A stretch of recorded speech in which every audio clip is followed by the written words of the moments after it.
Do I believe in the saying that there is one person for everyone? No, I don't. It's a question that I've been asked over and over and over again this week. Do I believe that there is one person for everyone? Do I believe that we have one true soulmate? And the actual answer, my firm belief is no. But I believe that there is always someone out there for you right now. And how long that period of right now lasts is dictated by how well the communication is between two people. All around me, I see people looking for love. They're looking for love in the gym. They're looking for love at work. They're looking for love in the park. They're looking for love overseas. But they spend so much time looking outward, you don't realize that the key to it all lies within. The key to it all lies within. I watched an episode of Black Mirror the other day. I don't know, those of you that are in the UK probably might have seen it because it's out on Netflix. I'm not sure how far out it goes across the globe. But the whole concept for this episode of Black Mirror was that everything in terms of relationships was handed over to an AI.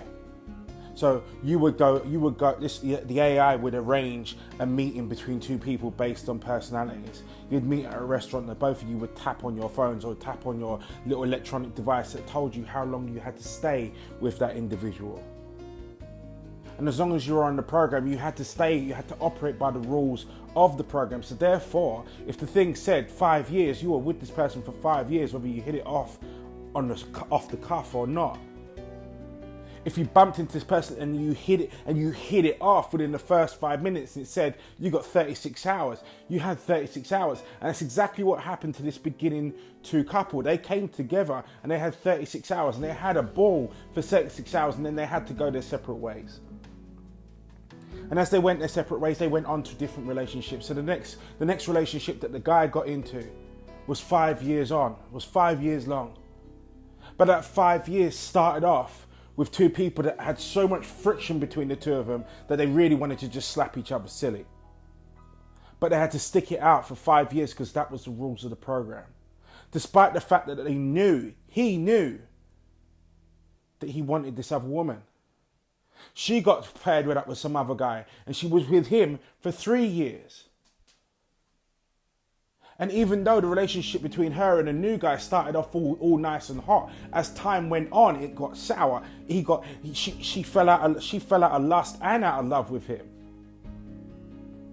So in the end, what turned out as quite an electric start. By the time they got to the end of the 3 years, both of them were stood back to back. He kind of wanted it to carry on. She was in the thing of see you later and got out the door as quick as she could. Now, I'm not going to bore you with the whole episode, but the premise of it was quite simply this.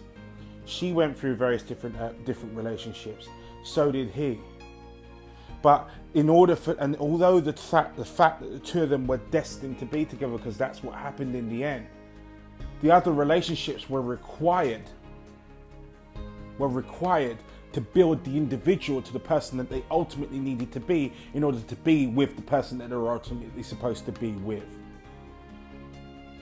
Many of you out there right now, and this goes not just in terms of relationships, this is everything in your world. You're busy chastising yourself for something that is teaching you something. You're busy beating yourself over the head for a pain you're experiencing now when you don't understand that in the grand scheme of things, this is something you had to go through in order to get to where it is that you want to get to. Many of you out there are sat there moping over something that has gone without understanding that it had a predetermined amount of time to stay in your life, and then it had to go. He had to go. She had to go. It had to come to an end.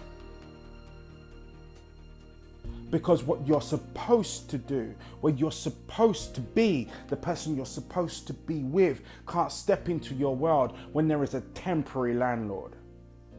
And the other premise that you need to grasp from this, and I urge you to hear me now, is just because you got burned once don't mean you shouldn't love again.